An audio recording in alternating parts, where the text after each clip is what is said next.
Allah, umdali wetu Allah.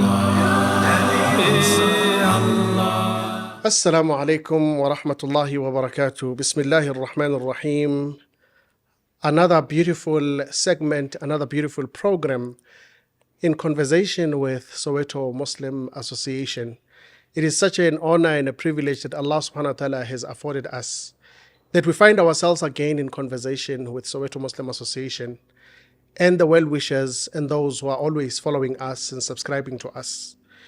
Another exciting episode that we have today, as we are marching and we are forwarding ourselves towards the month of Ramadan, as it is a teaching of our beloved Prophet Muhammad sallallahu alaihi wasallam, that whenever we are faced with this kind of a privilege of facing the month of Ramadan, we then cite the dua and read the dua, Allahumma barik lana fi Sha'ban wa ballighna Ramadan, that, O Allah, bless us in this month of Sha'ban and let us reach the month of Ramadan. We, as Soweto Muslim Association, we wish each and every one, and we pray and make dua to Allah subhanahu wa ta'ala that each and every one that is our subscriber and those who are our followers as well as our well-wishers, may Allah subhanahu wa ta'ala bless them, continue to bless them during the month of Sha'ban and make them reach the month of blessings, the month of Ramadan. It has always been an honor that we have someone with us that has always been at the forefront of our podcast under the banner of Soweto Muslim Association, that has always hosted many of the guests, the illuminaries, those who are playing a most vital and important role in this front of Islam.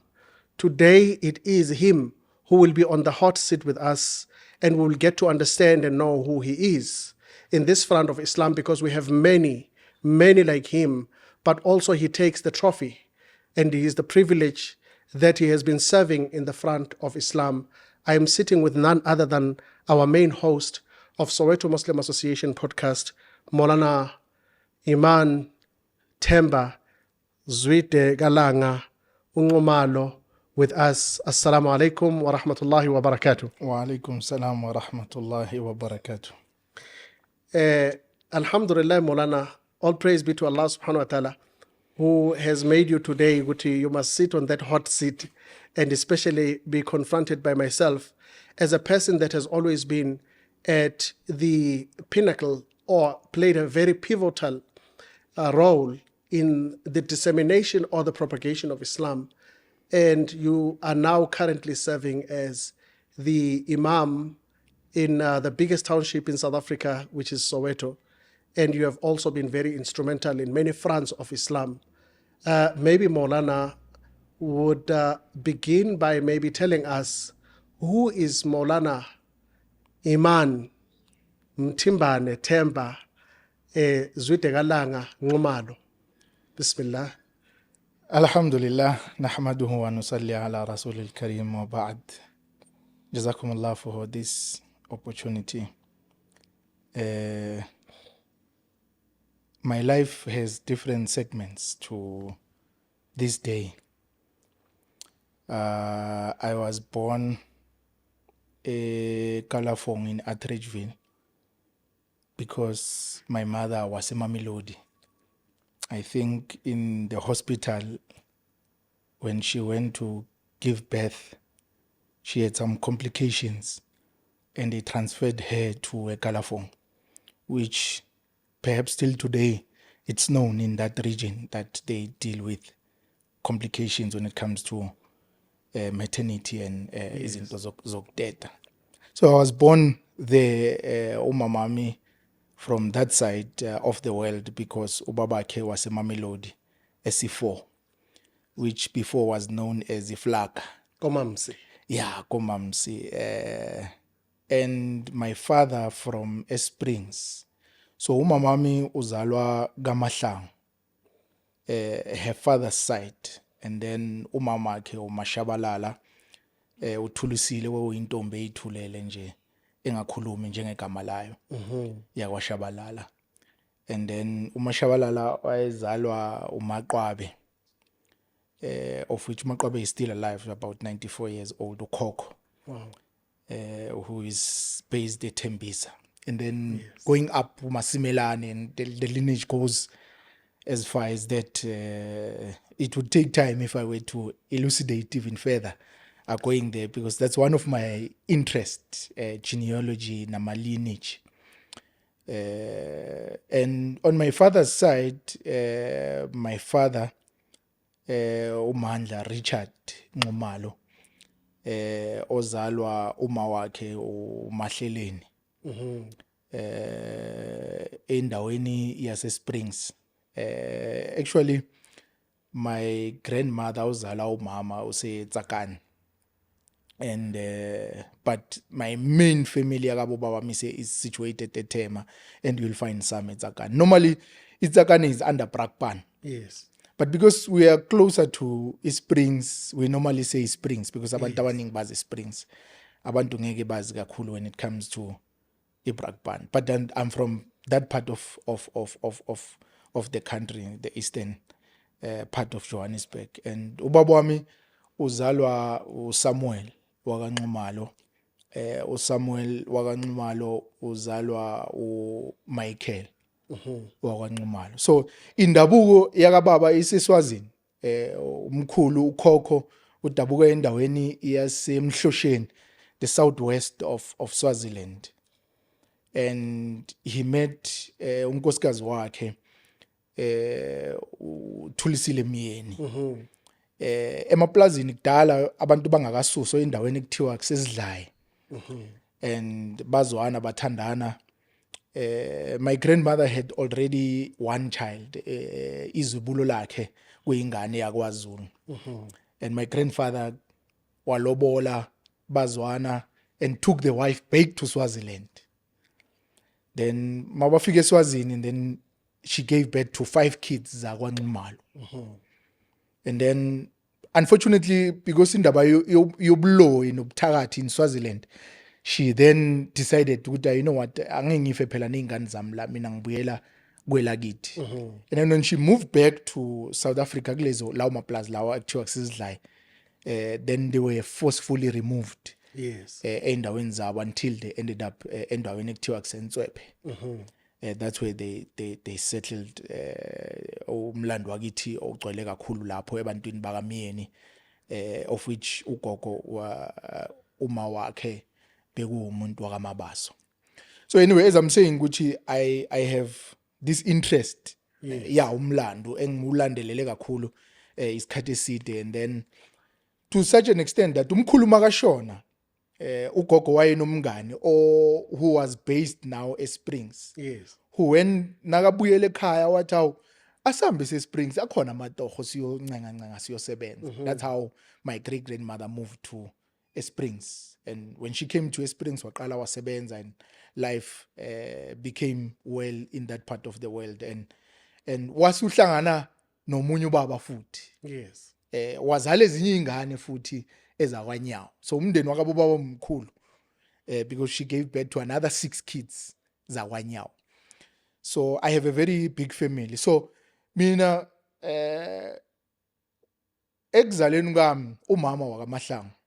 So if you look at my life primary, bengu Innocent Mahlangu. Yes. Abantu abangazi from a primary school bangazi ngo Innocent Mahlangu. And my primary school, after my primary school, when I went to a secondary, the first thing in my class, there was someone gay. Igama lakhe ku Innocent. Yes. So then I changed my name because I did not want to be associated with that practice. With him, you know. Senginobizo gay. Yes. You know. And not in a bad way. Later on, I discovered they were very close family friends. Yes. To my grandmother's side, Gabo Baba.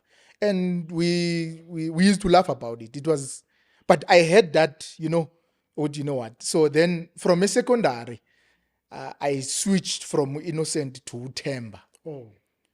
And then because ubaba wahlukana no mama, sisesebancane, and then umama then got married to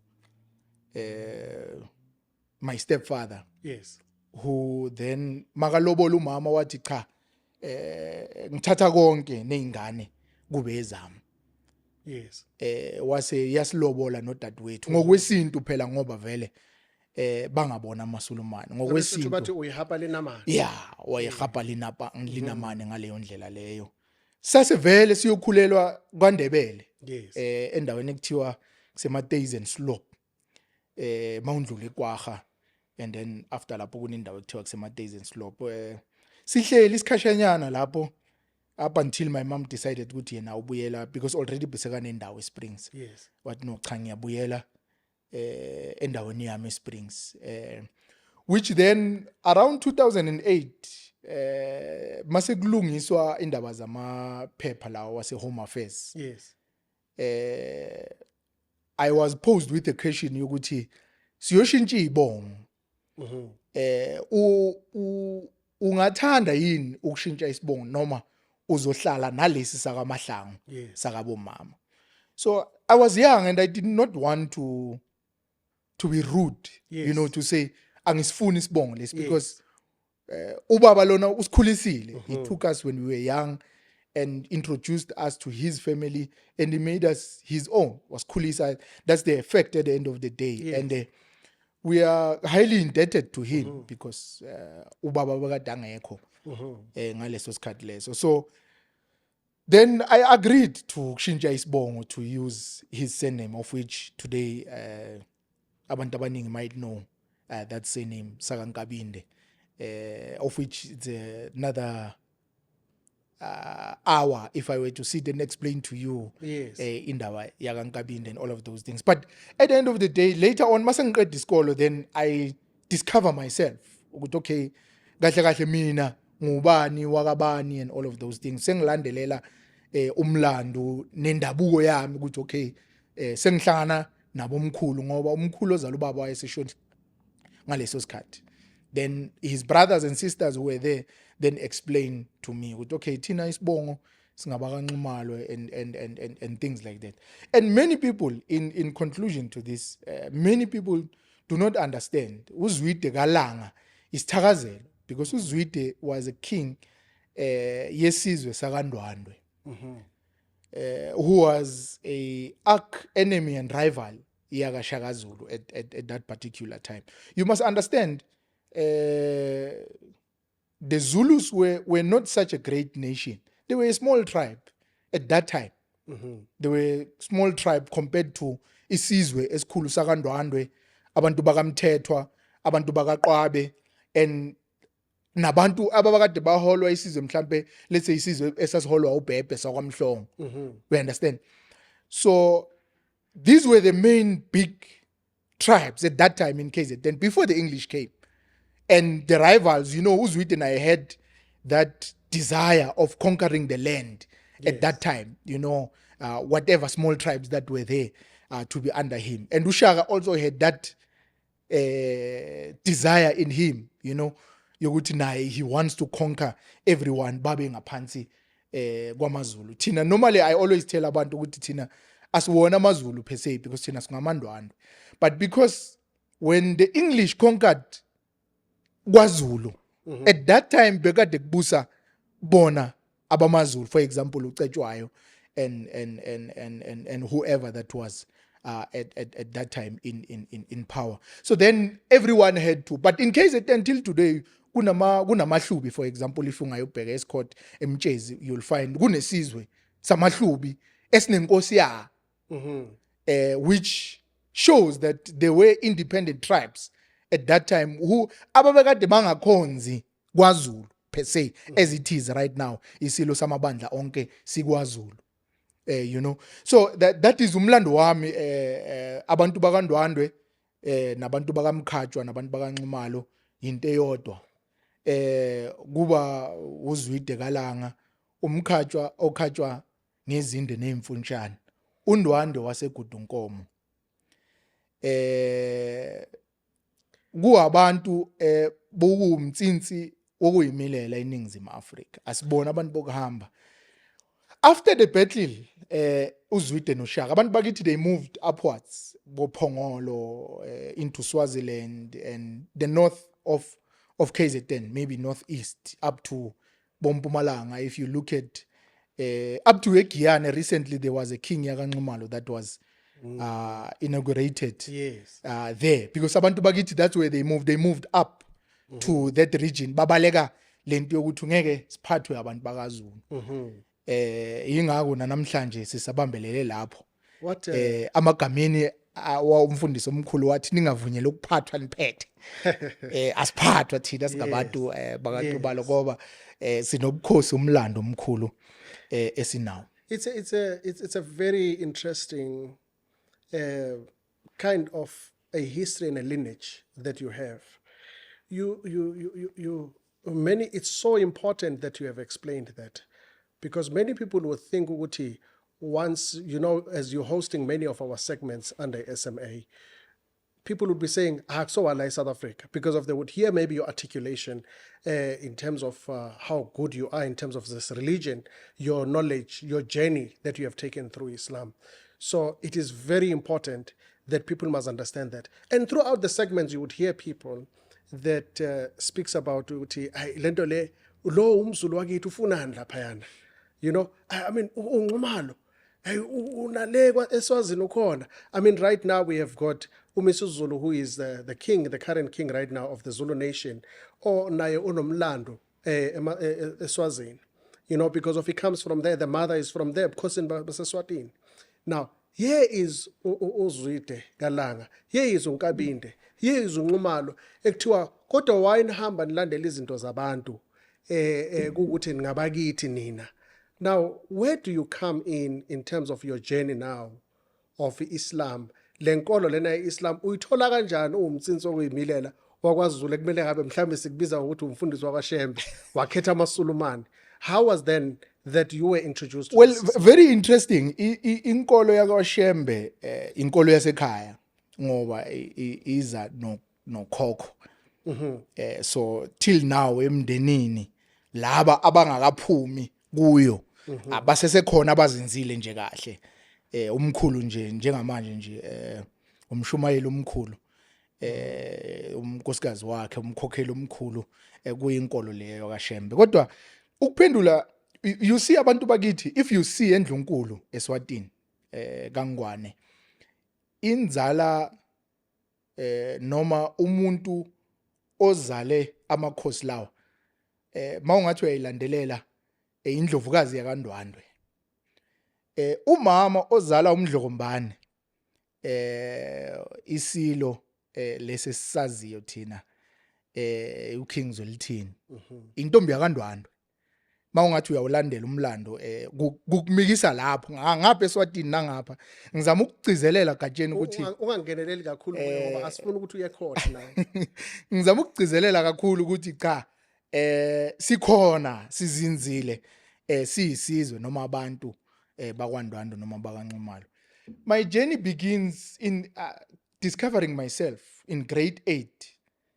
In grade 8 it's then you realize that okay, you are a human being, you can think, you apply yourself. What do you want for yourself? Besides friends, besides the environment, but you yourself, you are in a journey of discovering yourself. Correct. and finding out, okay, but why am I here? What am I doing? What do I want with my life?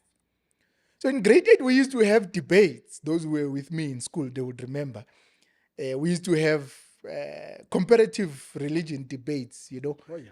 And I was one of those that refuted indaba yeBhayibheli, indaba yaka Adam, I used to say, they lie to you, they say, udli apula, the real thing was something else, So I used to be very aggressive in refuting that, and saying, there's no such thing. Today they will say that maybe perhaps I was maybe an atheist or something like that.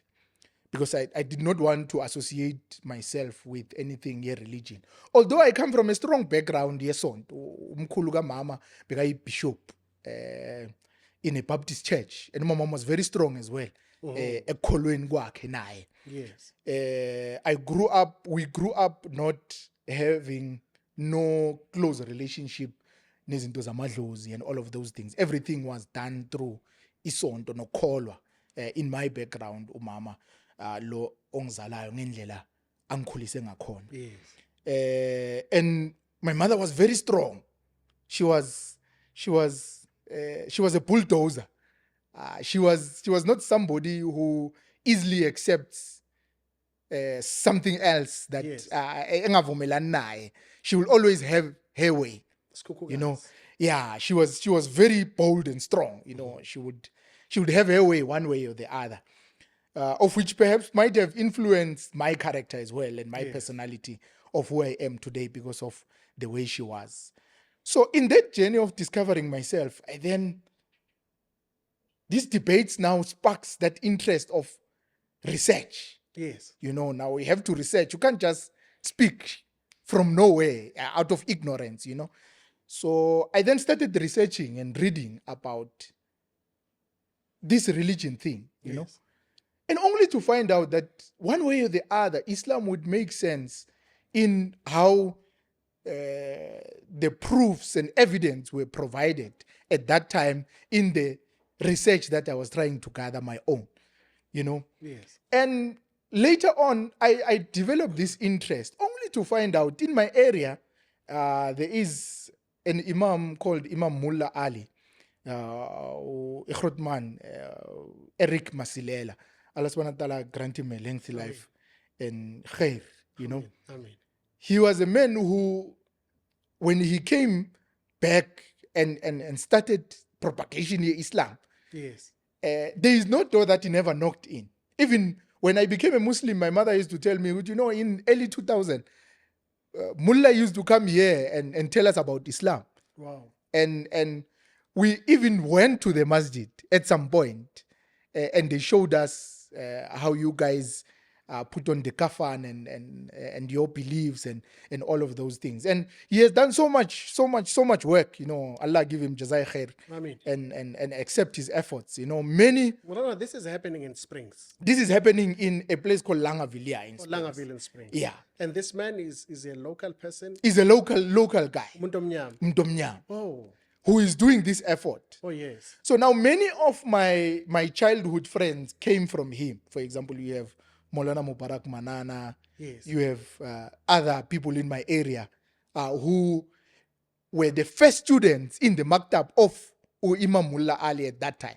Wow. But I was not a Muslim Mina at that time because this is happening in the early 2000s, around 2002, 2003. Mina, I only became a Muslim 2006. Oh, yeah. So now, Mina, while gathering this information, now, whenever we get time in class, it's a debate, you know? Yes. So then I became a Muslim. Now, when I became a Muslim, going back now as a different person now you imagine at one moment you're saying, apple, it's something else. Now you go back and say, no, it was an apple. Yes. But the story is like this and like this and like in the correct way of narration of how God has revealed it to our prophet back and how it reached to us. Beautiful. But now you're becoming a Muslim under the same Mullah Ali. No, when I developed this interest in Islam, there was one Somalian guy who had a shop at Islam. About my friend. Lab. Now this guy, there was something unique about him. Yes. He was very dark and tall. And every time of Salah, because uhlala ngaphandle nesigubhu samanzi and make wudu. And it was fascinating for almost everyone in that particular space to see. And if you were to see his limbs, yes. But what kind of people don't believe in Vaseline and you know? And then I developed that thing, Yes. Now, amazingly so, this guy did not know how to speak English. I did not know how to speak his language. He only knew Arabic. At that time, I didn't even know anything. But this guy affected my heart. Yes. He was so much effect on how he conducted himself. Every time of Salah, the shop was closed. This is the prayer time. Every time of Salah, yes, the shop was closed and everyone had to wait outside. And pray. He goes and prays. And unfortunately, around that first xenophobia, around 2008, he had to go back. Yes. You know, because there's a fierce kind of an experience for them. Remember that moment? Yeah, that 2008. Moment. Yeah. Now, before that, he took me to the masjid. Yes. And then that's where he told me, let them explain Islam to you. Wow. You know, so I went to our masjid, the Kaslam Al Yasin, and I met with the brothers there. The person who explained to me was uSheikh Yahya Mokoena at that time, who was there. And this particular person explained to me Islam. And before me, now, because I came with the research already, I kept on saying, what a beautiful faith. What a beautiful faith. What a beautiful faith. And after explaining to me about Islam, I also said that. What a beautiful faith. Subhanallah. After all of that, he said, you want to become a Muslim? I said, of course I want to become a Muslim. And I became a Muslim, and he said, you rather, instead of changing and having a name, you rather be Iman Hassan, good faith. Yes. And I became Iman Hassan like that because I kept on saying good faith, good faith, good faith. Many people don't know where the name Iman Hassan came from because I kept on saying, what a good faith. What a good faith this is, Yes. Like I found something that is good that I've been looking for. And in those days, it was very strange. I remember, Yasin never had the roof in my toilet. And after taking Shahada, they gave me too. They told me to go bath that side. So I had to go take those 2-liter bottles, in my toilet, which was at that time it was nothing, Yes. And I was excited then. So this guy, although we had a language barrier, but it was exciting for me to have this ta'alluq and relationship with this Somali guy because he was very pure for me. Normally you meet this racist, very disrespecting but this guy was very different, Yes. And we used to sit on top of the fridge where gonna share babantu bafuna ukuthenga, and this guy used to try to explain to me some of the concepts about Islam. And people will say, hey man, it's funi nyama, and he will say, no, ayiki pelili. Just to give you time. Just to give me that time as of, he explains about yes, this religion. undivided attention to say, sorry, we are busy with something that is special here. Inyama yiko, come back some other time. And he would explain to me, I remember him vividly explaining the difference between ha and ha. Oh, yes. Which was something very strange to us because, our language Those doesn't Arabic have... alphabet. Yeah, the Arabic alphabet doesn't have those differences. And that's how I come across Islam and I became a Muslim in 2006. And now going back to school was very difficult now. Now I'm a Muslim. Yes. Now I'm trying to explain a different stance now to my peers and my classmates, and people used to laugh at me and say, hey, what's wrong with you? You were saying there is no such a thing already. Now you say there is something, and it was but it kept me going. It was exciting for me. I found this thing. I believe in it. Yes. And I love it. I'm in it for whatever that it is, whatever that comes with it. And, it was very nice. I remember in those debates, lastly, I used to, because they used to annoy me, like, Babak piggies, I know sometimes you get frustrated. Yeah. So I used to call them shaitans, shaitan, you. So at some point in my life, I was known as shaitan, Oh, yeah. So you were referring to them as shaitan? Yeah, a day before to be back as shaitan, because I was trying to coach, yeah, as But it was a nice journey, and I discovered Islam, and I became a Muslim like that. And at that time, it was very difficult for me. I can say right now, they would refer to it as depression. I think at that time, when trying to discover myself, I fell into this deep depression, Yes. And there was one teacher in high school, Mr. Mwaludi, who, I don't know if he would remember, but he played a very important role at that time. Yes. Because whenever I went to him, he had a way of making sure that I don't sink. Oh, yes. He kept me afloat. He yes. would advise me. He would give me hope, and he would. I developed a very close, intimate relationship with him at that time. I could speak to him, and he could speak to me. And I think he is one person who salvaged my life at that time. I remember there was a trip to go to Maruping, Department of Education, Cradle of Humankind, I think, in Magaliesberg. And he selected me. And he said, this particular trip might help you to, forget somehow about your issues that you are facing right now. And he took me there. And I came back, I was relieved for some time, but I kept this relationship with him, for guidance and advices. And because I think at that time, I really fell into a serious depression, and he helped me a lot. And I so much appreciating to Mr. Mwalid in Kenneth Masekela, where I did my secondary school.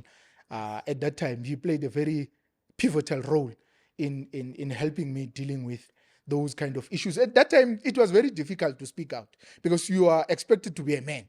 Yes. You must face life and you must hold on and things. In 2008, actually, I don't know if you would remember. In 2008, there was another trip from the Department of Education in the Eastern District to go to there was an eco center in Glenmore in Potchefstroom.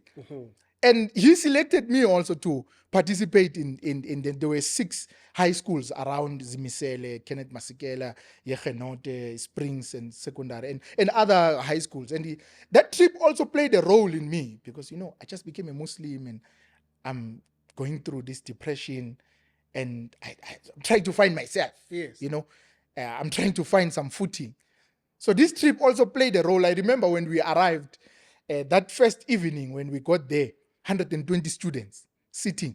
Wow. So whoever the management was there, they asked different diets at that time. Yes.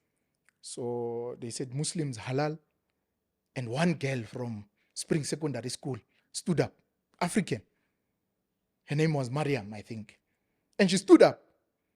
And I was not that courageous to stand up, And Mr. Mwaludi said to me, stand up also. You are a Muslim, isn't it? Yes. Go and write your name so that they can give you your diet, your halal diet at that time. So I think he managed to help me gain that confidence. You're a Muslim, or don't be shy about it.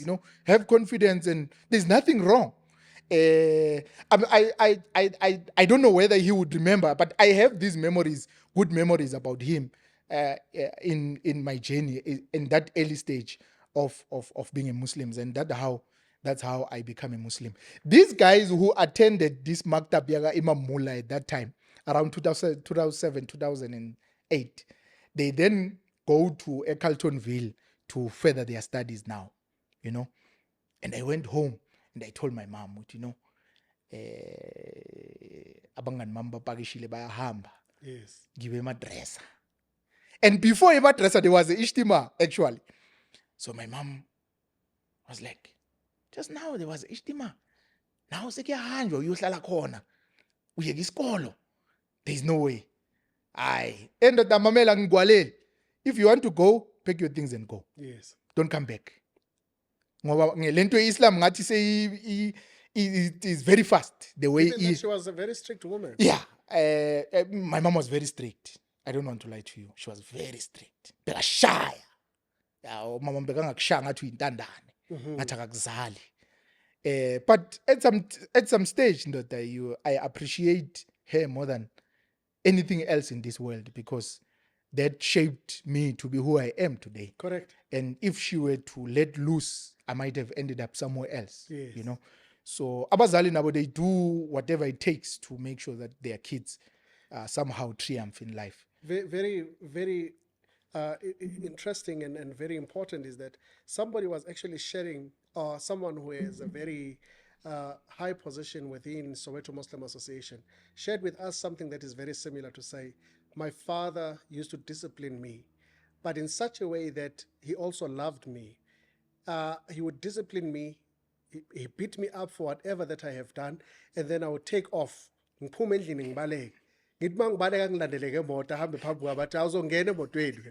So this is what we get from our parents, our fathers, our mothers. They play that role where they shape us and they make us who we are today. That is why we are indebted to them for all of our lives. The difference with my mom, kabo babam bebamsaba. Oh yeah. Bebamsaba lokuk serious. So whenever ngabaleka nye kabo babam, my grandmother was old around that time when I was young. My great grandmother, she would raise her head ekamareni athi wakathemba umntwana angalali la akahambe Ngoba bamazi ukuthi ngoba angafika la uThembi izoshuba. Yes. So my mom, they were very scared of her because there's one of my aunts on a scar estabula la empumuleni nomlomo wagwaza umama in the early 80s. Bekathi makajabulile athi ubongibuza so uyakazi. Very, very beautiful journey that you have alluded to, or rather maybe have substantiated. Now, you mentioned the earlier scene, but before I speak about the earlier scene, you mentioned this teacher that became such a mentor and a guide, and someone that at the time where you were vulnerable, he was there to give some kind of a shape into your life.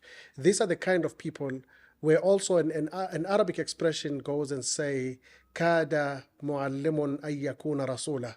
That such people are people that we normally never attribute such great accolades to them. These are the people that have played an amazing 100%, role. 100%. And being a teacher, it is one of those jobs that are looked down upon. 100%. But we don't understand how important it is that it has shaped us. I mean, you would remember your primary school teachers. You would understand also the secondary school teachers, that they're not only playing the role of teaching us about those subjects that are there, but also about life. And they look after us. Sometimes they would even look at you and say, "Akadlanga, akanaskaftin, akubizele khoneni," and give his or her lunch to you. These are the people that we need to honor.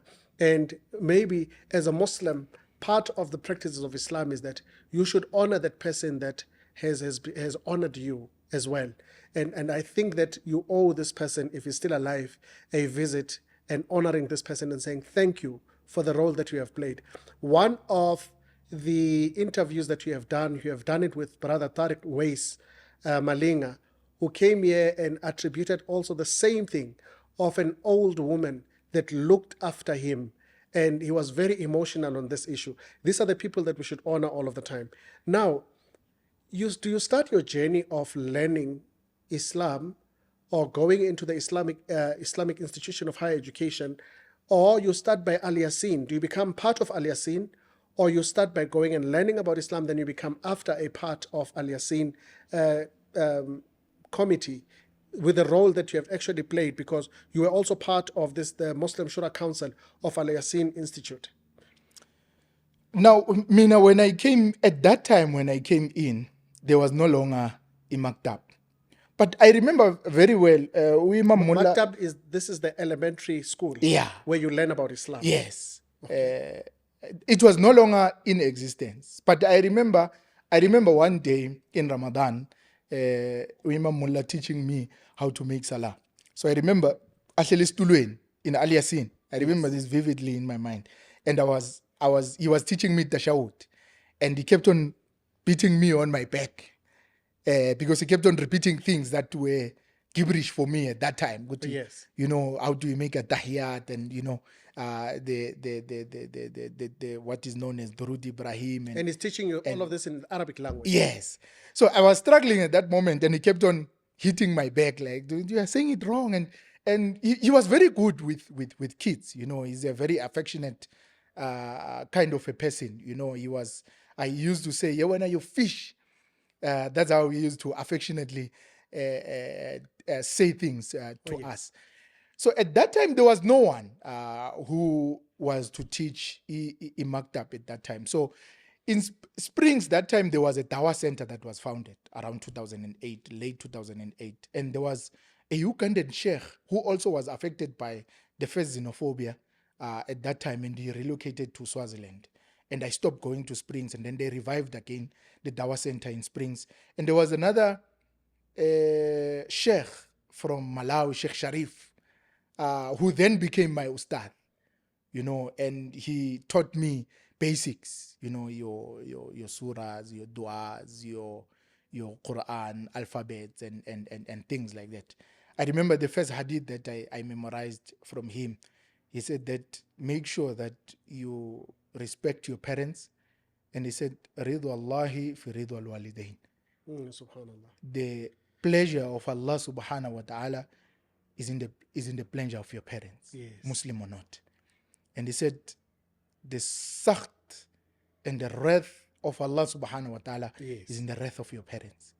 And this was the first hadith that I came across at that time. Of course, I was young. You know, when you are young, you are bound to make mistakes and all of that. My mother used to go to Imam Mullah and complain about me, Yes. if I did not do my chores or if I was getting naughty at that time.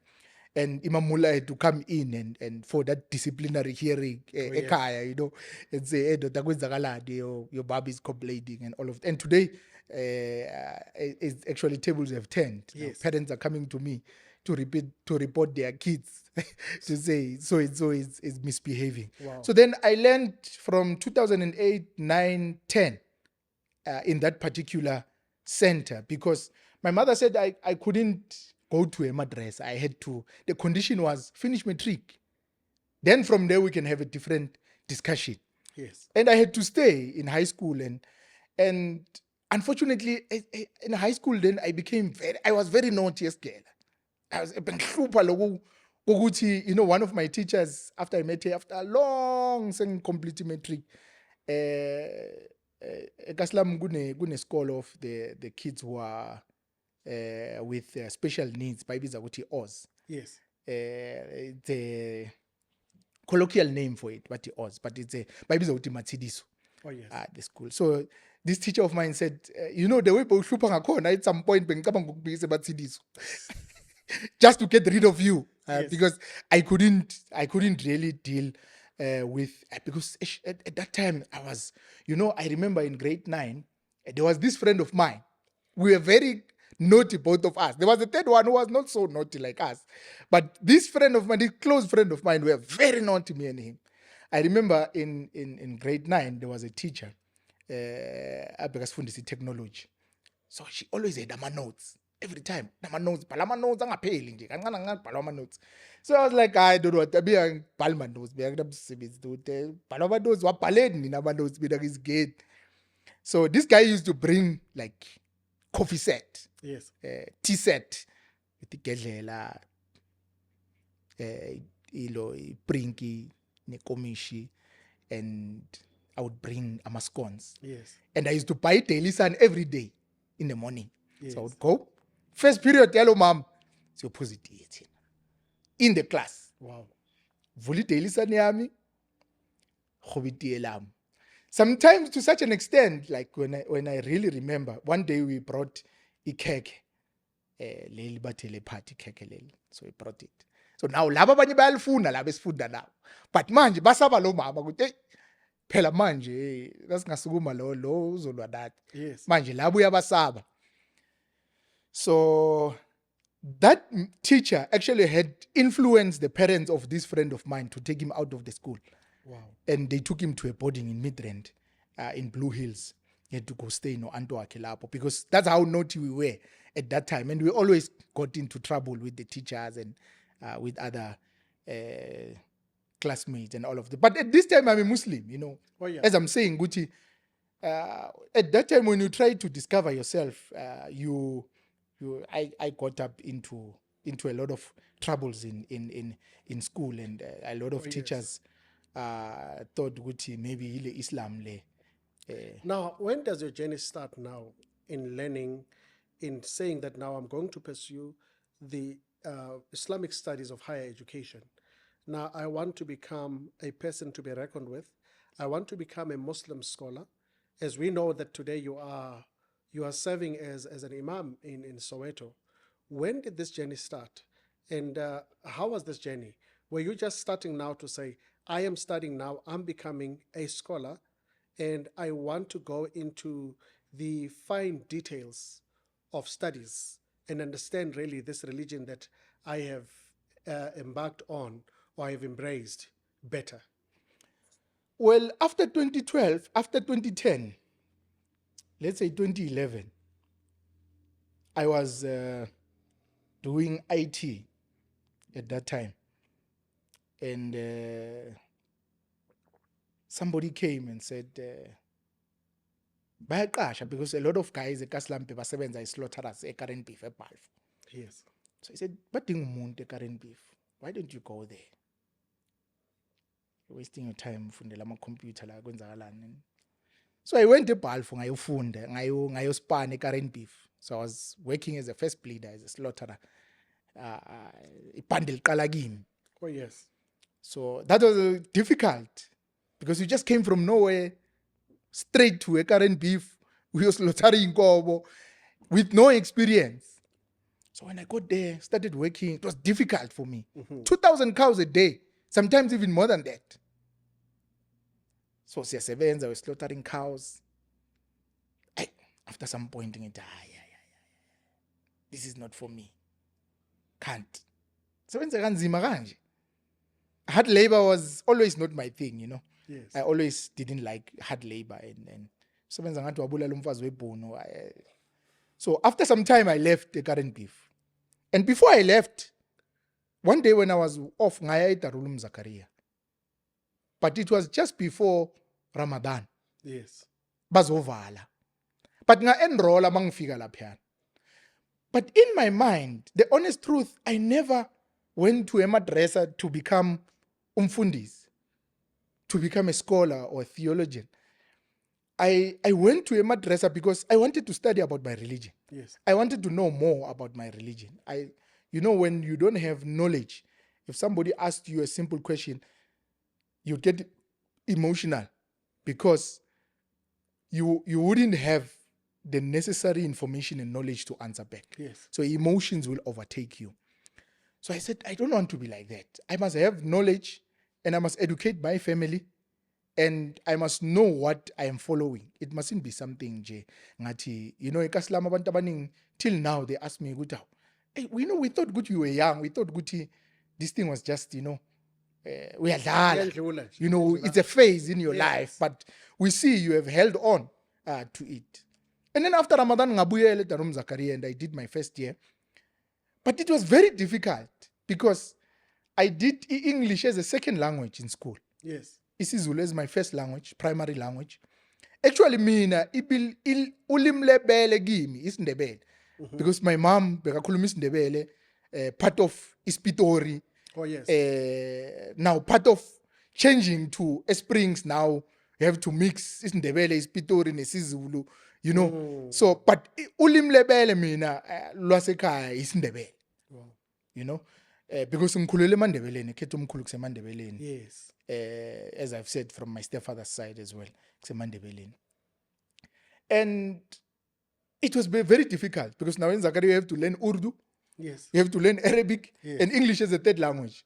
Now we are struggling with English, let alone these two foreign languages. It was difficult for me, although I stayed 1 year. But I was like, no, man. It was hard. I was with a guy from Etema at that time. That year was a long year because we got up into several troubles. I remember that year. Which after some time, I thought, let's go to Springs. So Jamia Mahmudia in Springs, the Darul Uloom in Springs, had Arabic as the priority and English as the second. Yes. Urdu was just a language that was taught by the way, So Urdu is one of the languages that is spoken predominantly by those of Indian origin. Yes. So it is one of the languages that is used in some of this Islamic higher education institutions. Yes. So now I went to Springs. Nakone Springs, I did not really stay in Springs. There were things that happened in a very short span of time and I had to leave. And I left with so much anger, in me because I got into confrontation with one of two teachers there and I was not happy with certain things, the way the institution was run, And unfortunately, I spoke up and they did not receive that well and I got up into trouble. And I had to leave. I said, you know what, let me just rather focus in my life. I went back to working. That's around 2012 now. 2012, 2013, I got back to ukusebenza now. I was working as an assistant operator, operating an extrusion, manufacturing industrial and agricultural plastics. Yes. So I was involved in that. I said, you know what, just leave whatever. I'm a Muslim, whatever I have learned, it's enough, it's fine. Carry on with life now. You got to move on, maybe have a family, maybe have other things. And I got back to my normal life, and things like that. But there was one man, there was one Indian guy in Bakerton in Springs, Ayub Khan. He passed on now in COVID. Allah have mercy on him. Amen. Forgive him and grant him the highest stage Yes. in Jannah. Amen. This man, he loved me. And I developed love for him as well at some point. But this guy followed me. He was on my case. I'm working and he's here. He's saying to me, this guy used to come to a Gandlil in Springs, a feminine in Springs, 12 ebusuku. Wow. And he would phone me and say, now you're TN, I'm here. Come to me. And he would bring chows, would sit, and he would tell me, it's not for you. Imagine we are 7 ebusuku abantu balele. What is this? Wow. Go back to your madrasa and study. There's more into life than this. Islam, I have a vision of you in something else. Not this rubbish of you. Uyasebenza ma shift. Sometimes kujuma ukhona kuye. And he was persistent. He followed me a lot. Even when I was at home, he would come and say, "Endo tamamela wena ngifuna la. You must not." And at some point, 2014, there were some internal issues lapha ngisebenza khona. And as these guys that I'm saying, ula. Yes. And he told me, just resign. We are preparing a Jamaat for 4 months. Come with us. Resign and we can go. I said, no, man. 4 months. At that time, I had a small baby, Muhammad was just born that time. Yes. I was like, it doesn't make sense. Mele ngikhohlelele, qhubeke ngisebenze because I have to. He said, no, don't worry. Allah is a provider at the end of the day. You must have the conviction that Allah is the one, with or without the job, Allah will look after you and your family. And he convinced me. After 2-3 years, this guy, Allah, he convinced me, I resign. And I went with him in Jamaat. It was a far-fetched thing for me. Gibeli plane to far, 10,000 kilometers away. I was like, it's not something that is possible for me now, And this guy, the way benging afuni ngakhona ukuhamba. One day I was sitting with him in Marcus, and he said to me, he's trying to convince me, and the Jamaat is getting ready. What are you saying? Are you coming? What are you saying? Passport. You're telling me going overseas in a passport. What are you saying to me? And he said, no, but you're working. You can make a passport. What's wrong with you? Go to a Home Affairs UNZ passport. I said, I don't have money. Why must I go? I was trying to create my excuses not to do whatever that he was telling me. But that is typical of us in the, if you for the lack of a better word, we say the black communities, Right. where we don't have things like passport. Right. Passport is very strange to us. Very strange. Meaning, as South Africans, particularly from the townships, we're not people that are traveling. Yes. We're not even thinking about traveling. I at that moment, I'm not even thinking I would ever go out of the country. I at that moment, I didn't even go out of the country at that moment of my life. So this guy, while we were arguing, me and him said, man, just wait, man. I will see. Let me think. Give me time. Don't put so much pressure on me. Another guy comes.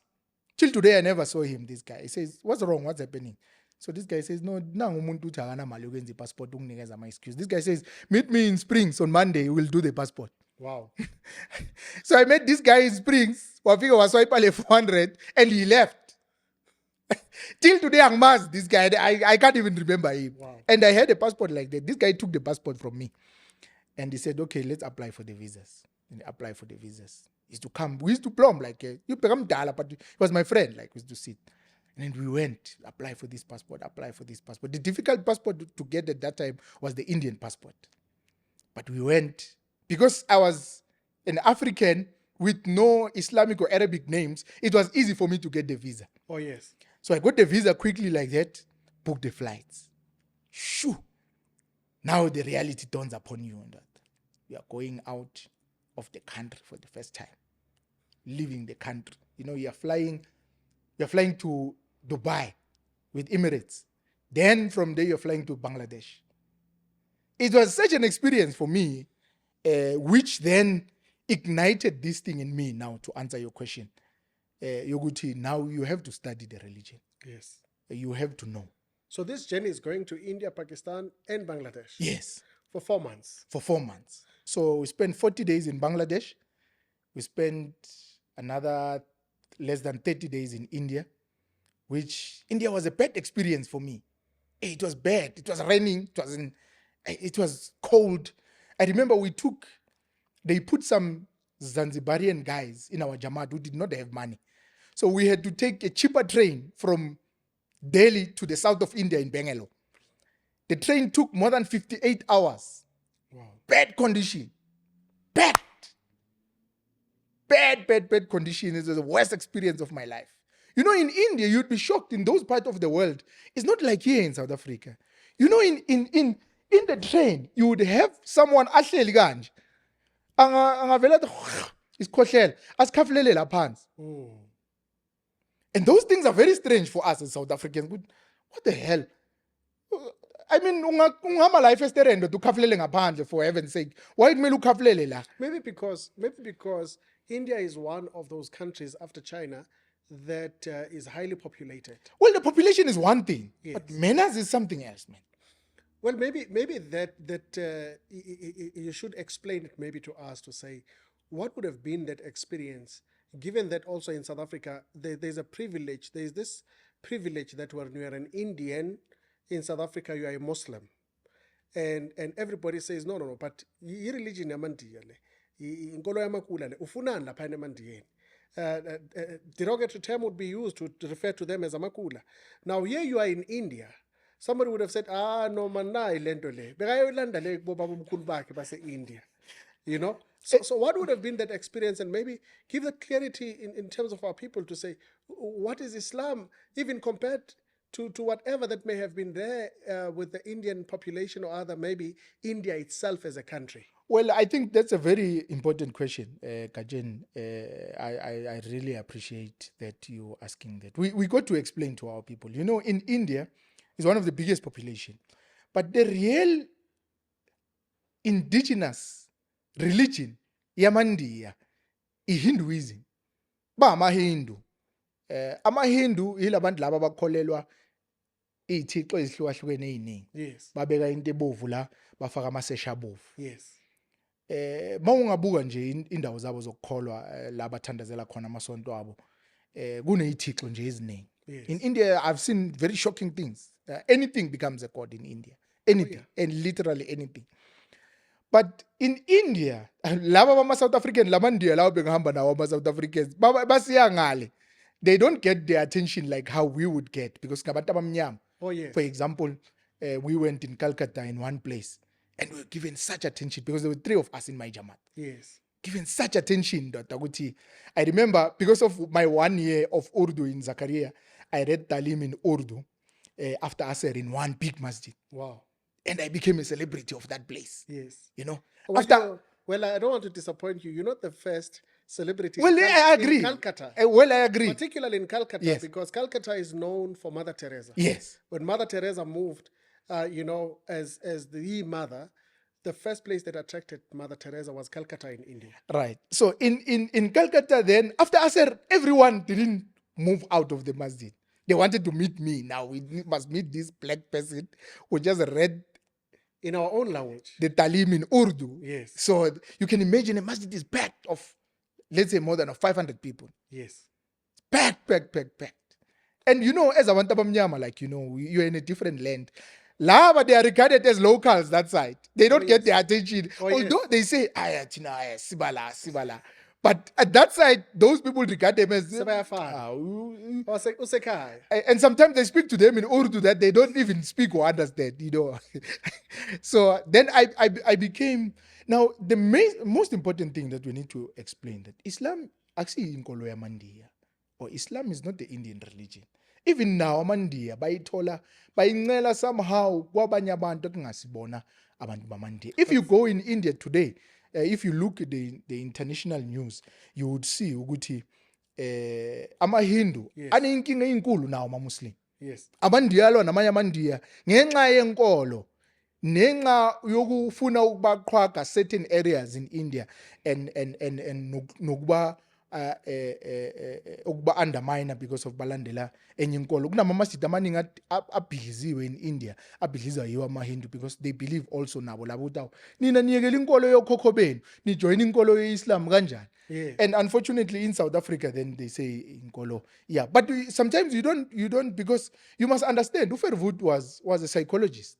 This is how he wanted things The to father be. of apartheid. Yes, the father of apartheid. This is how Allah wanted, this is how Verwoerd wanted things to remain in South Africa, especially from KZN to Gauteng and the greater part. Because in Cape Town, it was something else. Yes.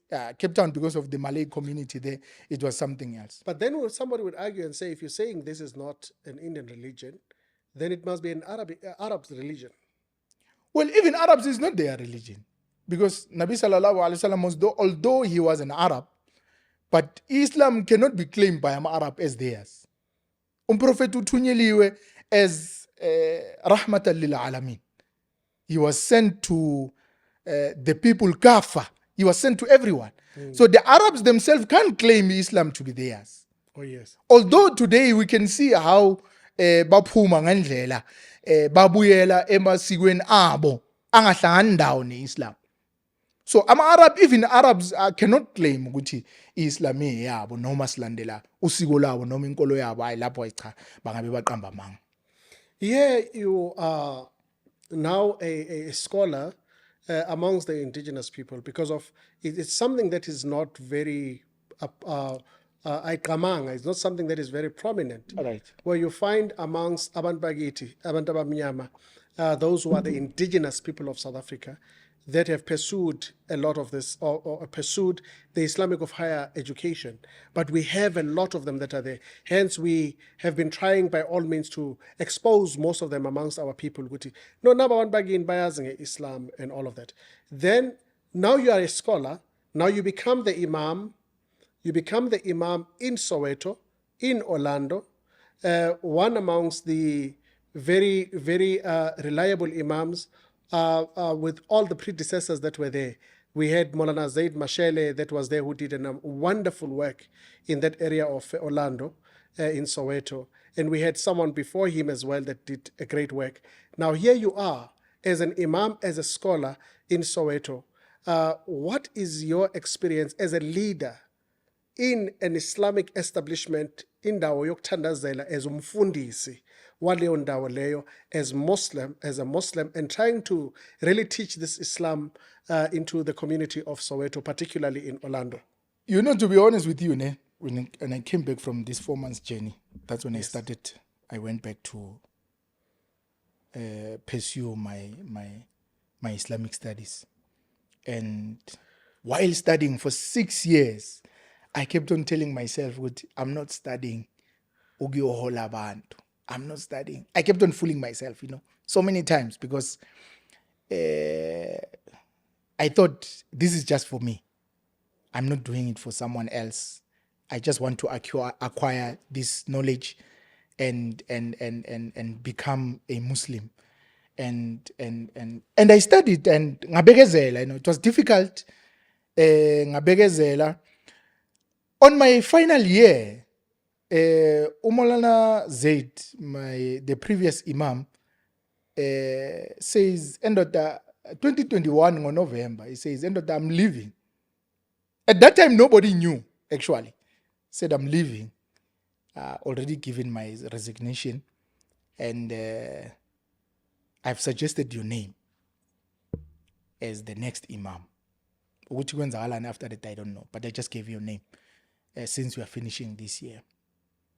And I didn't take it serious, because I thought this is not my thing, my personality and my character. I thought perhaps it won't gel well with that particular position. In my mind, my vision and my dream was going to Cape Town to do takhasus in fiqh. That's what I wanted to go do. That was my plan, to go to Strand. So this is coming just from nowhere. Now, immediately after completion, I met one of the Maulanas there who said, your name has been given. And we made Mashura, Nama Ustad Wako, and we are looking into someone ofana nawe. But I was not really interested, you know. So ngizama ukuhlanganisa manje ukuthi ngiyenzeni ngifezele lapho phupho lami lase Cape Town mina, because iphupho lami alikho ngapha. Now during January, while I'm trying to, you know, izinto zami azihlangani kahle because of imali and things like that. So I then go to a Carolina, some town in Mpumalanga. Bangibiza la bathi ndoda, we're looking for a supervisor yama madrasa somewhere in Mpumalanga. La madrasa in Dipdali, Tontoni, Scotland, Mashishing, Ladenburg, and some areas in Mpumalanga, you know. So I went there. Yes. So while I was there, bangifonela futhi ngapha. Oh. Ndoda faka i-CV yakho phela silindile. Hawu kanjani madoda? But ndoda faka i-CV yakho. Already Imam is leaving end of January. We are looking for someone, you know. Hawu. Ay ngingayithathi serious. After some time bangifonela futhi. Okay. Ngithumela i-CV yami. But okay, sitholile i-CV yakho sizokufonela soba ne-interview nani. Mina ngiloko ngile Caroline. After some time bangifonela ngiye for i-interview. Mangifika ku-interview, akusina i-interview. Ukuyabona ungene kuthiwa endoda nasi span, what can you do? The greatest thing that they asked me was imadresa. They said endoda sidinga imadresa laphayana. Yes. This is the minimum requirement that we want you to establish laphayana. That's the most important thing that we want there. That was the mandate. I mean, you know, we are going to interview, but what can you do? What are your strengths? This, or maybe recite Quran. Are you a good reciter of Quran to lead the people in prayer? You know, interview how it's done, you know. But I was already in the position now msebenzi. It was the second week of March 2022. That's how I landed up in Orlando. Now, going to Orlando was partially excitement, and already I was already prepared because the environment here in Soweto can be very toxic. Oh. Especially the Islamic environment. The atmosphere can be very burdensome. I'm not a stranger because I've been with the community for so long. Yes. You know, in and out, and I know quite few places and few people in Soweto, and I have an idea, Yoguchi, how things have been. And the Imams, what they faced, they're Orlando as well, which I raised on my interview with what's going to happen in future when these things happen. And they took it light because they said, no, don't worry about it. You, as an Imam, you must handle izinto, you know, and things like that. And that's how I ended up as an Imam. Till today, even abantu abaning, they maybe sometimes don't really get the fact that that's how life is. uNkulunkulu ukufuna la wena ungafuna ukuya khona, you know. Kube ubizo nje elingqola livela uNkulunkulu ukuthi thina sikufuna ukuthi uyoba umfundisi laphayana. NjengoJona kwathiwa akaye ngapha wathi niwe Tarashish. ENineveh akayingeni. And somehow the commandment of Allah has to be fulfilled, you know. And I find myself in Orlando. It's been 3 years now. I mean, it's so beautiful in your journey because I know that for a fact that you were very instrumental also in the establishment of the Gauteng Muslim Shura Council, people who tried from the Gauteng province to say, let's come together and form some kind of a leadership. I know you were involved in that, as well as the South African Black Muslim Conference that took place. You were very instrumental in developing that. So I'm thinking you already had some kind of an experience to the community that you're going to be serving. I was involved in Islam from 2012. Yes. 2012 we founded Igwalanga Muslim Shura Council, which I was the Secretary General representing Islam.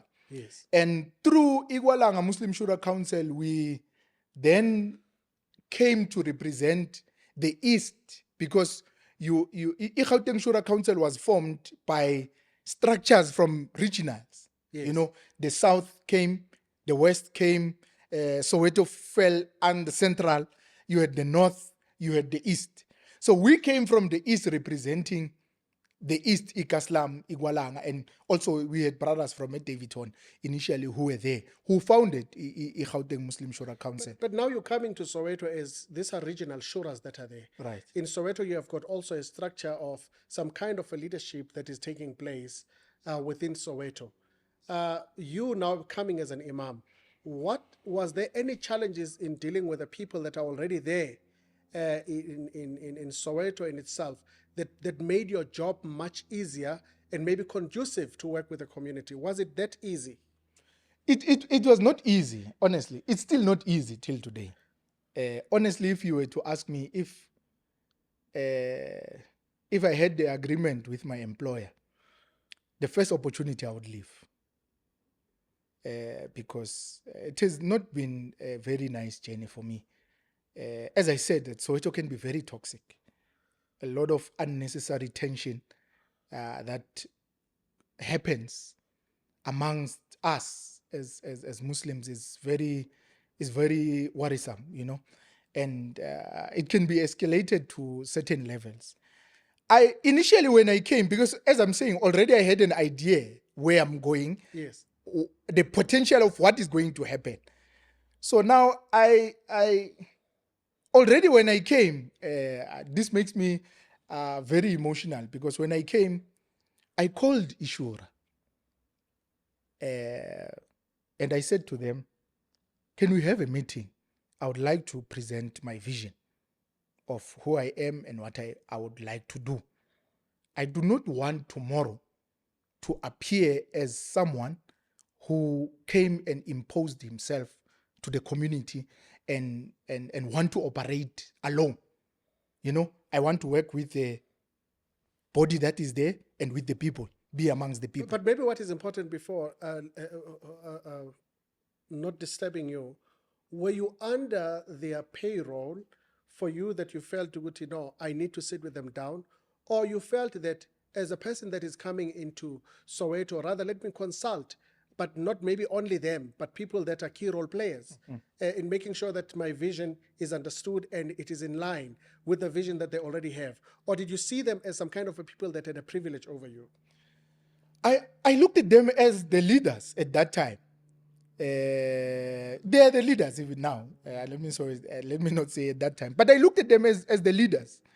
And with the vision that I had, it was somehow going to go out of Orlando, perhaps might go to other areas as well. So I didn't want people to get shocked that here we have an imam, now all of a sudden he's excited, he wants to maneuver around and do things and all of those things. And honestly, Allah is my witness. I wrote them a letter and I invited them and said, can you perhaps find time and at this particular date and come and meet with me? I would like to present my case, my vision, my plan of how I want to do things. And because I'm an action-oriented person. Yes. I'm goal-driven. Yes. I don't like to just sit and, go with the flow. And I have things in my mind that I want to implement and must affect someone. And that effect must grow into Islam becoming, the main goal that we want to achieve, reaching our people. So unfortunately, the meeting did not take place initially because they did not come at that particular day that I invited them. Yes. And it disturbed me, What, how? I invited you, I wrote you a letter, and you did not come. And you don't send any message to say, we are unable to come on this particular day, we'll come. I'm in my mind, I'm expecting guests. They are coming, we are going to meet. But they didn't come. And later on, I asked the Secretary General of the Shura, and I said, but I sent you a letter and I asked you to come on that particular day. I sat here and we prepared food in my house, thinking that I will have guests, and I've spent so much assuming that you would come, but you didn't come. And you didn't say anything. And he said to me, "Awukahle ngehaba." He just brushed it off like that. It was easy for him. "Awukahle ngehaba." And okay, I left it at that. I said, okay, it's fine. Let me not impose myself on them. Let me just operate underground and do my things and just not really bother. And after some times, he then says, no, let's meet. you know. And they came, and I met with them, and I presented my plan to them. I said, this is who I am, and this is how I would like to do things. I don't want to be seen as the person who wants to take the spotlight or to be in the forefront. I want you to assist me however you can, financially, whatever support you can give me, whatever programs I want to initiate and all of that, you can take the credit. All of that can happen under the banner of the organization. Not me doing it alone. I want you to take part. But I can tell you on that particular day, his friend mentioned a lot of politics that happened, how people betrayed them and how people want to operate alone and how people went on their backs and on all of which those was things. Unnecessary too. Which was unnecessary for me. I'm coming here, I say, come on board. There's no need for you to tell me about what happened in the past. I'm saying, come on board. One of the things that was an issue, I opened an account for each janaza. Yes, Orlando. Because kunemali that I was given, eyabantu base Orlando, which I said to myself, I can't keep the money. Tomorrow there's something needed, like I will take the same money. Rather create an account, let the money be in the account. We understand?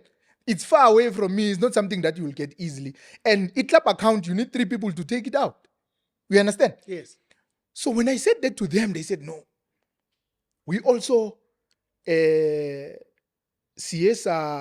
tell someone in the and he went behind us and he thought it was something for leadership for him and he pushed himself. And I'm not interested in that, man. This is my community that I have seen necessary for me to do these kind of things to protect myself. And it was an issue. I could see the way the message was coming across. And I think the meeting ended without us reaching common ground, you know, and things I could see, you know, everyone can think, you know, okay, maybe they are not so happy the way I want to do things and all of those things. And we launched a document Yellow Baller. This is what really created that rift between me and them, the way I'm looking at things. Because then we launched the document under Initi Fiqh, which was supposed, according to them, supposed to be launched under the SABMC and a document that is so beautiful, a document that was the greatest achievement in aligning to who we are. Yes. To say, let us talk about Ilobola. What does our religion say about Ilobola? And many of the people that are coming in numbers who are the indigenous Muslims, they may benefit even much better. Yes. So there were internal squabbles of whatever that happened. I don't want to go into details into that. So after that, the secretary of the Shura said to me, you know, we were thinking of incorporating you to the Shura. But after this, you have proven, you are not eligible. So, but in my mind, I was like, okay, it's fine. You never shown any interest anyway. And after that, I had issues, you know, several issues. You can see, Guti, there was tension. Yes. That That is inspired by this incident that just happened recently, which were escalating. Yes. Every time there's something. There's something. There's something. And I realized, okay, it should be le muskahle kahle. Yes. You know? And there's this particular brother also who was there, Orlando, who was the main fitna monger as well, who created issue after issue after issue. And at some point, I had to deal with it, you know. At the end of the day, Nxumalo, and angifuna ukucatshangela omunye umuntu ngiyakhona ukuzicabangela. And I like to somebody to respect me as I respect them. If you cross the line, I can take you. Mangabe ingulube ngiya nawe again. I can take that route with you. Yes. So this brother showed me, okay, ufuna ukungihambisa leyo ndlela leyo, because sometimes ama-Muslim angakukhipha ekholweni akufake enyameni nasebe ungene kuba heading. Which that leads me to the next very important question to say, what do you really see that is the biggest challenge that is facing the indigenous Muslims? Yes, kunama-challenge amaningi for mina. I mean, the office of the Imam should be the most important office in the community, because you are the first man. Maybe not you, but the office itself must be kept with respect. Yes. You know, But in our communities, especially Muslims, they don't respect imams. One of the biggest problems, you disregard the imam, but when you get married, he must be the one to get you married. Even when you pass away, he must be there. Yes. When your child gets born, he must be there. Yes. When something happens between you and your wife, he must be there. Yes. When anytime you must pick up a phone and say, Imam, he must jump. But he is the most disrespected and disgraced in the community. Biggest problems, of which Islam does not really agree with that, because the imam is supposed to be well looked after and respected. I'm not saying because today I'm an imam, I'm saying that with a very broken heart because of the experience that has happened to me in Orlando.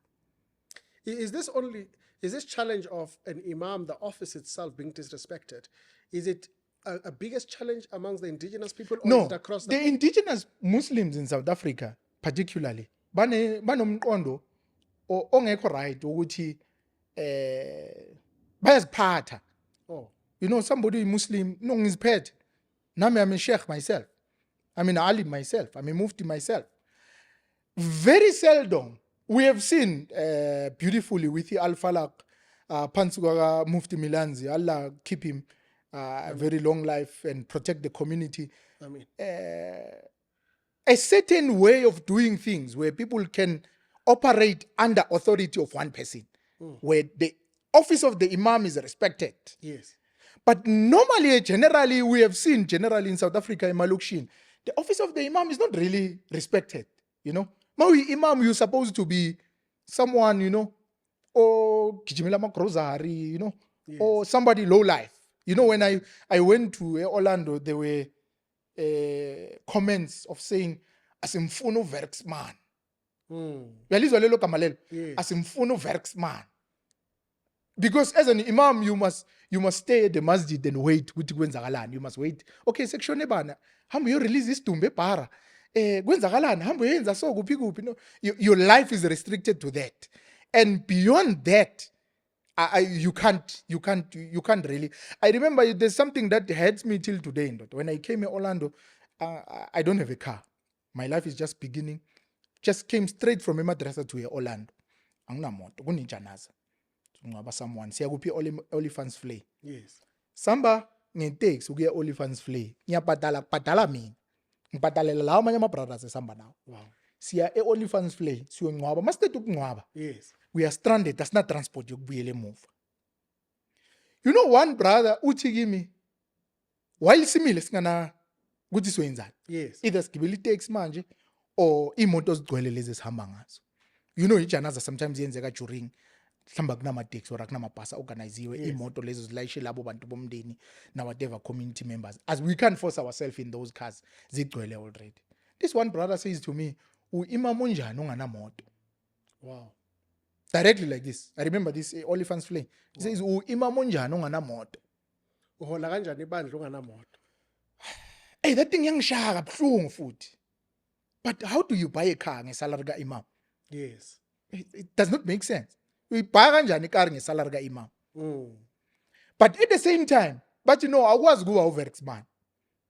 Because phela ukuba uverksman helps you now to have another salary that is going to propel you in able to afford ezinye izinto. Yes. Because with this one salary yaka imam, life yakho will be very tight. Yes.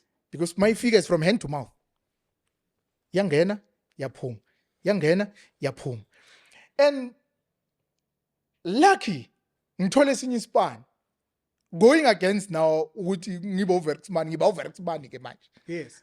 Because now my life can't stand still because of somebody says as for no uverksman. No, that is unfair. Verksman would mean that you are an imam, but at the same time, you've got a job that somehow it can supplement or maybe boost to what you have as this salary that might not be the salary that would reach you to where you want. Now, maybe that, how do you balance that? Because I know that you've been involved in different roles in the community. And one of the things that you are championing very well, which is part of your responsibility, is the halal compliance and the teachings of it. How do you balance that as being a verksman as well as the imam? Now, to be honest with you, I get umsebenzi of an assistant compliant, consumer compliant. Yes. in the office where you receive calls and emails. I mean, you've got the experience from current beef. Yeah. Yes. So the food industry comes from there, Yes. you know, young Landelela to that level. So I'm working. Now, many people are not happy. But okay, now I was working 9 to 5 now, which takes almost the whole day. So then, bahamba bayotshela i-employer ukuthi hey phela lo muntu uyasebenza. Hey, employee yangifonela iyalwa no. Le ndoda usuyasebenza usitshela. Endoda hayi sizoba nenkinga. Okay, zwakala for a meeting. Ngiyaya for a meeting. Mangifika laphiyana, the employer says, "No, we don't have a problem with you working because we can't supplement Yes. your salary. Ngeke sikunike le mali abakunika yona. Yes. But what we can do, we can speak to your employer usebenze half day and go back and carry on with whatever you need to do at the masjid later on. Yes. Your responsibilities. It's okay, it's fine, whatever. But when they spoke to them, my other employer, the employer said, okay, but we have to cut your salary. You're no longer going to get, because the hours are going to be less, you have to, cut your salary. I said, that is not worth my time. So I left it. So I went back to a masjid Yes. with this one salary. So they won. Whoever went to the employer, anyway, Again, based on another challenge of the indigenous Muslims. Yes. Where the Imam is supposed to be supported, but rather the Imam is pulled down. Yes, the Imam is pulled down. Yes. And in Malokshin, the difference in Malokshin is that you as the Imam has to give from your pocket. Oh, yes. Compared to other places, established Muslim communities where they look after the Imam. La wena self. You understand those kind of things. Yes. Ngale salary leyi. You understand? Yes. Umuntu uyeza Imam kusasa ngine interview eSunning Hill. Yes. For ispan. Ngicela ungayiclipa yokugibela. Kumele iphume kuphi? Where must I get it? But that person akayicabangi lento leyo because une hope yokuthi uImam must have some money. No, Imam angithi uyaconnecta, so it's a manna from heaven. Yeah. So mina kumele ngibe nayo leyo mali leyo ayifunayo. But anyway, after some time, alhamdulillah, Allah brought me on track and I got another job in the food industry, in the halal industry. Yes. And ngabe ngisebenza food, which brought the stability that I'm looking for. Ngaba namandla ukuthi okay manje ngakhona ukubuy ikar. Yes. Ngakhona ukwenza izinto makuyi Eid ngakhona ukuthatha umndeni wami ngithi no asiyene eThekwini noma asiyene kuphi kuphi. Which is, even if you are Imam, you are still a human being. But also you become a role model to other people. Yes. That's my point. Yes. Yoguthi, no, Imam doesn't mean kumele uhlupheke because tomorrow, bona laba bazothi angifuni umntana maye emadressa because uzoba Imam ahlupheke. Yes. That's the thing. Abe usenziwa njani? Abe ukuthi manje sekuthiwa uqhwayelahle. Yes. Uvuka uvale. Yes. It shows somebody. Yes. Mm-hmm. And if you come to think of it, if you are an Imam usebenza wenze next unale salary lencane bakunikeza yona. If somebody were to say endot I've got 50,000 zakat, ngicela we distribute it to a community yakhe. What's going to happen? The guy himself doesn't have money.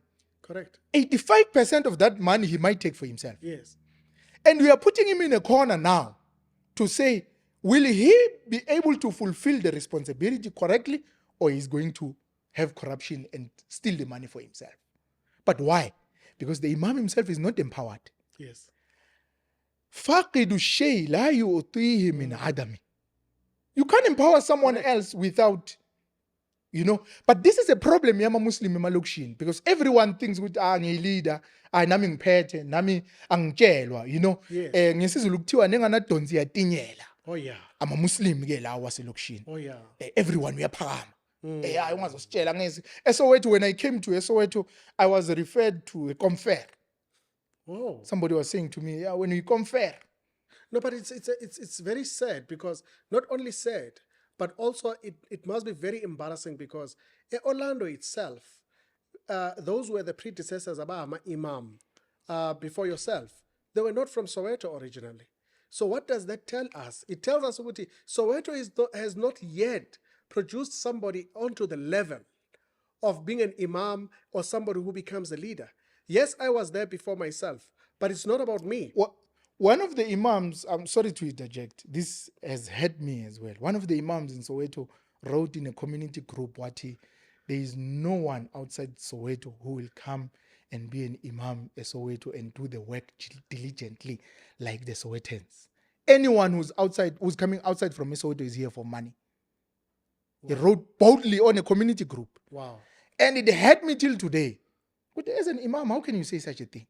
So amongst the indigenous Muslims, we have problems. Serious problems. Ukugula nokungcola that we need to address and make sure that these kind of things need to be, sometimes as an Imam, you are unable to address some of the, Yes. Some of the things you must not show your power and you must not, sometimes there's tulele. Prophet, sometimes he would, let things go. Umar will stand up. Yes. Dani adribu onoka. Prophet will say, relax, Umar. Relax, yes. Take it easy. Calm down. Sometimes you have to deal with the situation as Arabati idribil hadida madama harra. Yes. Sometimes you have to deal with it there and there. Sometimes you just have to, yes, be calm and relax. I've had serious, fierce altercations with some of the people there on the ground because of the very bad way of dealing with me. And it had to go that direction because we have to prove a point at the end of the day. We then that, Mamelo, you can't do this to me. Yes. You can't. But was it on a personal level, or was it inspired by saying you're not doing the right things for Islam? But I would understand that maybe the people that are actually instigators of this, they're not even people at the level where you could say they are learned people. To be honest with you, it gets to a personal level. Some of these so-called leaders, wallahi, some of these so-called leaders are the ones that perpetuate such kind of things. They write things on social media. They write things on WhatsApp groups, and you will cry. But how can a leader, how can you lead a community and write such nonsense on social media? Curses and all of that. And sometimes they write things out of assumptions. I'm assuming so and so said this. No one else can say this besides him. Yes. Some of the things that were said against my name, I don't have time to discuss it here. It will create such bad energy. And you ask yourself, but why?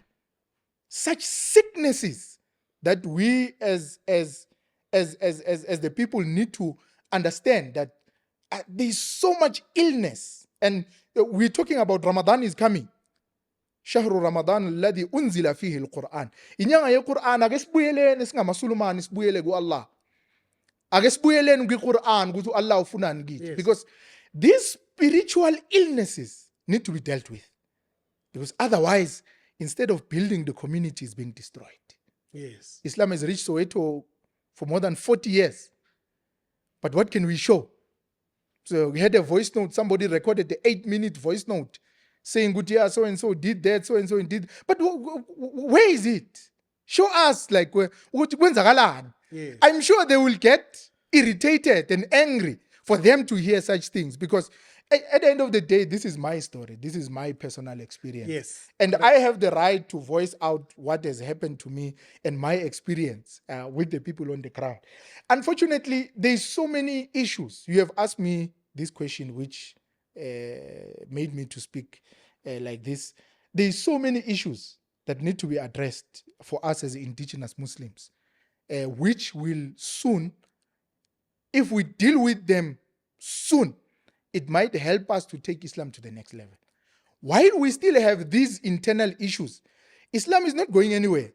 Because right now I can tell you, it is our egos and our pride in front of us, our nafs, more than anything else. We are not putting the vision of Islam in front of us. We are not putting Allah in front of us. It's a month of Quran. Yes. Let's go back to Quran. Very, very important. Hudan linnas. Very important. Guidance is there for the people. Let's go back to Quran. Very important towards the month of Ramadan. But one thing that is very sad, that is often echoed, is that what are we fighting for? We fight for nothing when we have nothing. And it's very sad in that We're fighting for egos. Yes. Now, as we conclude, maybe two things that are very important to mention. What has been this highlight of the Soweto Muslim Association? Because we've seen you very instrumental in playing a very important role. Like you said, you are action driven. We've seen you are at the forefront of this podcast of Soweto Muslim Association in conversation with the entity, with the organization. What has been the highlight, given that there is those challenges that are there within the indigenous community? The sunnah of Allah is istibdalu qawmin bi qawmin. This is the sunnah of Allah. Allah will replace you. If Allah sees maybe things are not happening the way things supposed to happen, then Allah, as Him being Allah, He has the right of making istibdal of a qawm. Allah will replace you. And Allah is not in need of us. Allah unabantu bakhe angabaletha. Yes. Allah sayu'ayyidu hadha ad-din. Allah will help His deen, even with a kafir, for that matter. Allah will bring His own people. Allah unabantu bakhe. Therefore, ukufika kwe-SMA for mina, because mina, I'm one of the outcasts today. I'm one of the people who have been made an enemy today, kwabanye abantu on the ground, because of ukuchema kwami ne-SMA, which ilungelo lami at the end of the day. Yes. Ngilelungelo ngoba ngiyicabangela, angifuni omunye umuntu angicabangele. Nginelungelo lokuthi ngicheme nalo engifuna ukuchema naye. Yes. Nabo banelungelo labo loku-influencer whoever fanele acheme naye. Yes. Abanalo ilungelo lokuthi manje bangaphoqa mina ke noma baphoqa abanye abantu ukuthi fanele babe ngenkani ke manje bacheme nabo. Avumeleki njengoba ngishilo uqala kwami ukuthi kwasho umfundisi omkhulu wathi ningavunyelwa ukuphathwa niphethe. Yes. Of which lama gama lawo might be very controversial mhlambe ngabakwatisa mhlambe, kodwa ukufika kwe-SMA for mina, I looked at it in this way. SMA naye yafika, akakayenzakali next in a long time. Yes. As right now singawayenza ama-program whatever, but we're looking at bigger things. Yes. You know, for example, the podcast was something that was supposed to be established long ago. Yes. You know, these conversations were supposed to be there long ago. Yes. Supposed to tell our stories long ago. But the SMA comes with a drive. Now you must know that when a force comes in, kunabantu angeke baphatheke kahle vele. Ukuthi naba abantu phela bazosiqhwaga abafethu kwenzakalani. Asiphakameni. Sibone ukuthi yini esingayenza ukuthi phela asikwazi ukuthi singaqhwagwa yenye ibhari. Sikhona thina singabantu bala, especially abantu base Soweto bangazalelwa ngebhara or ungazalelwa ngeSoweto, kunalento ukuthi awusiwasekasi wena, singazotshelwa uwe wena.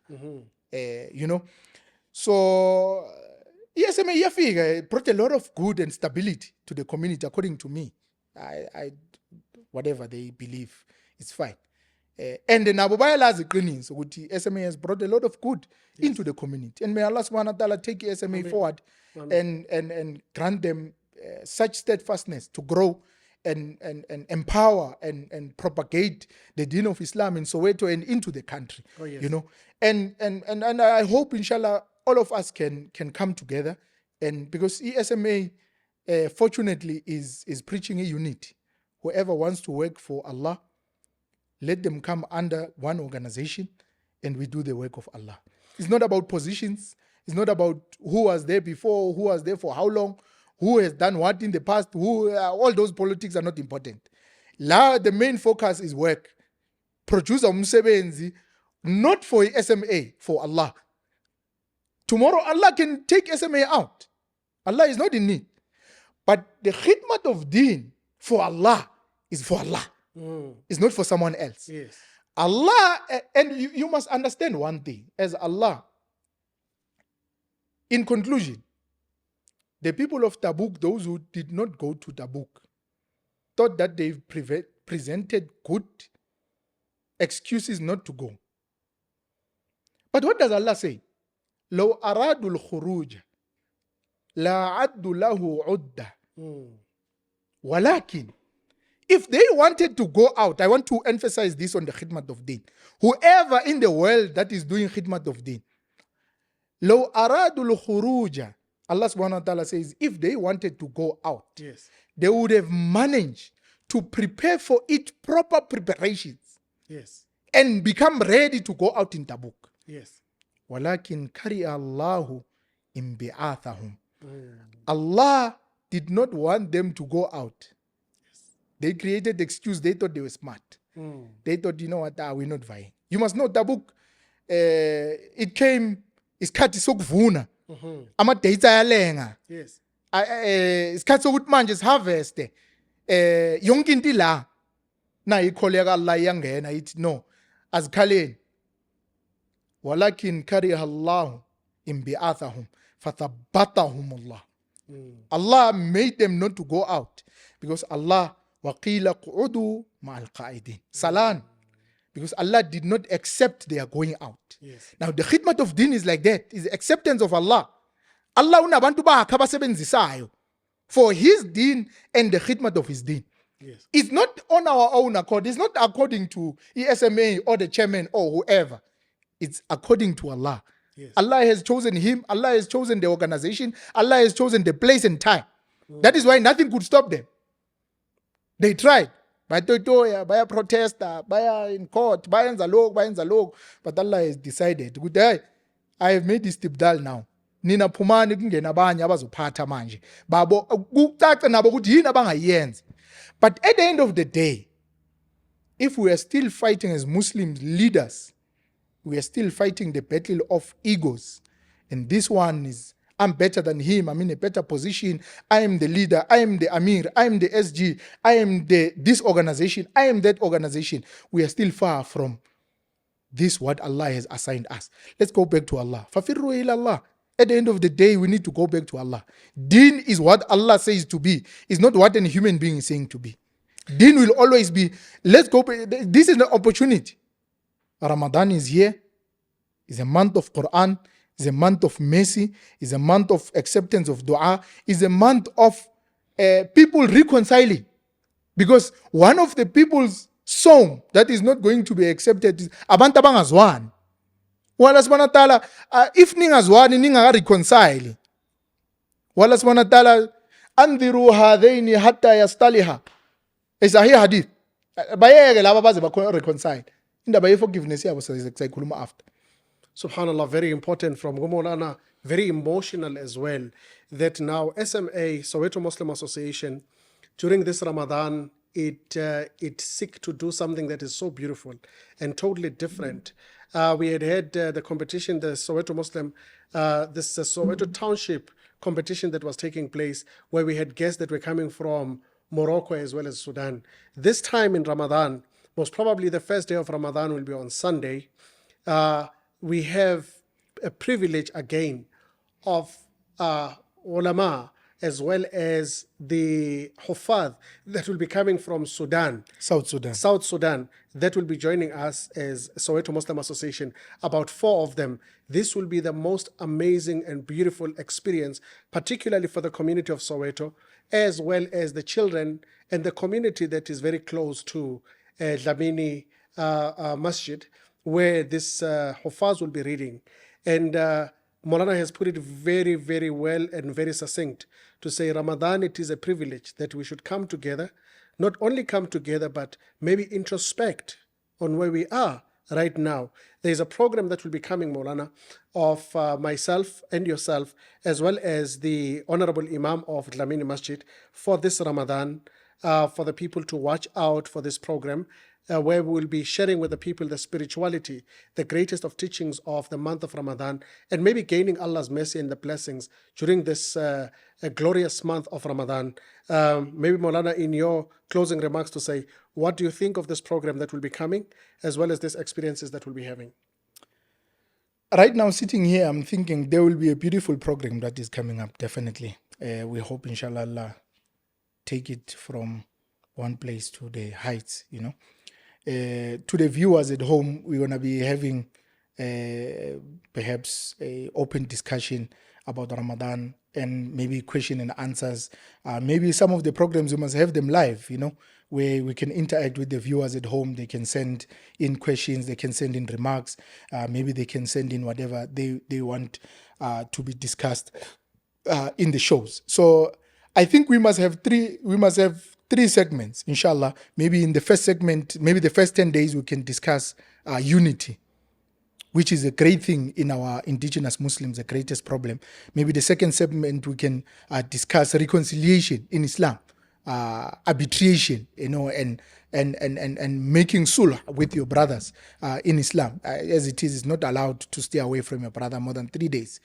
As I've quoted the hadith that andiru hadaini hatta yastaliha. Maybe the last segment, we can speak about the importance of Ramadan, or either or. But there will be shows, inshallah. We hope you can connect with us and we can learn from each other and put Islam forward, inshallah, and make sure that Islam reaches our people, because the goal is to convey the message of Islam to our people, and our people must come closer to Islam and make sure that Islam is packaged in a well packaged, and reaches to the people in a better way and the best way that it has to reach them. At the end of the day, ukulwa nokuxabana angeke usincede nganext. Ekugcineni umsebenzi kaAllah uwo kumele uthathe priority. Ukulwa kwethu ngeke usincede nganext ngoba siyalwa silela ithambo elinganalutho.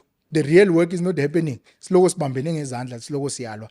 Ngalawo magama ngithanda ukuthi whatever ku wrong, inshallah ngikushilo, find it in your hearts. Kungixolela whatever good right engikushilo, let it be an inspiration from Allah subhanahu wa ta'ala to inspire you. In conclusion, my ustad used to say, aspire before you expire. Aspire to inspire. Yes. That one person must be inspired by you. That person inspired me to do good, or that person brought me back to this life. So in conclusion, the month of Ramadan, let's go back to Allah. Let's go back to Quran. Nothing else. Our guidance is Islam. Our guidance is Allah. Our guidance is Quran. If our way of doing things is not on these things, then we are definitely on the misguidance that Allah subhanahu wa ta'ala must save us from. Wa akhiru da'wana alhamdulillahi rabbil alamin. Let us thank you, Maulana, and we make dua for you that Allah subhanahu wa ta'ala take you from strength to strength. May Allah subhanahu wa ta'ala accept all of your endeavors. May Allah subhanahu wa ta'ala accept all of your sacrifices and the work. Umsebenzi omuhle oyenza in the community of Soweto. Allah subhanahu wa ta'ala engathi angakhusela as well. Amin. From kuzo zonke ivunguvungu ezikhona. Amin.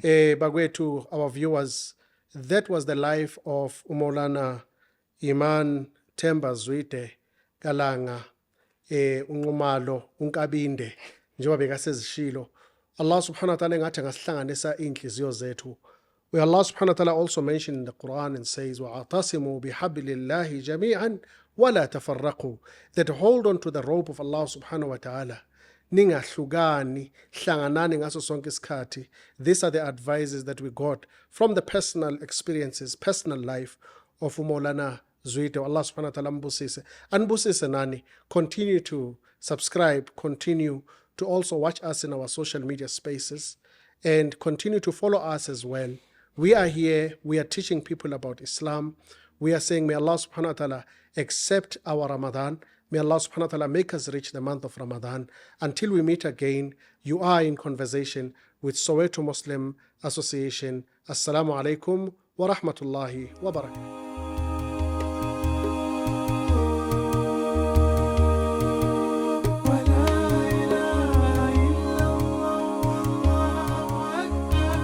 سبحان الله